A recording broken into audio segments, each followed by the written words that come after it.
Round में वो दाखिल हो चुका है, हो सकता है कि आपको सजा भी हो जाए उसमें। तो कल गौहर साहब ने भी इस खदशे का इजहार किया है कि हम मजीद गिरफ्तारियों के और खान साहब की फैमिली के उसके हक में नहीं है। तो क्या लगता है उस केस के हवाले से आप? तो कितने इमरान खान जेल कैद में नाहक कैद में ही है ना, उनके ऊपर भी झूठे केसेस हैं। बुशरा बीबी पे भी हैं, हज़ारों लोगों के ऊपर झूठे केसेस हैं।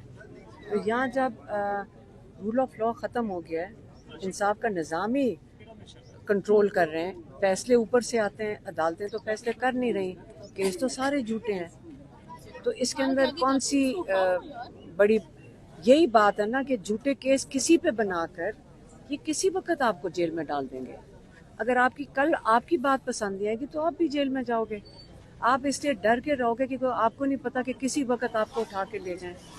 तो ये तो अब हर पाकिस्तानी अगर अपने हक के और लिए नहीं खड़े होंगे और जुल्म के खिलाफ नहीं खड़े होंगे, तो हर पाकिस्तानी को फिक्र करनी चाहिए कि कल कोई भी उनको अगवा भी कर सकता है, भत्ता भी ले सकता है, उनके लिए कुछ भी हो सकता है पाकिस्तान में आजकल, क्योंकि अदालतें तो बिल्कुल बेमानी हो गई हैं।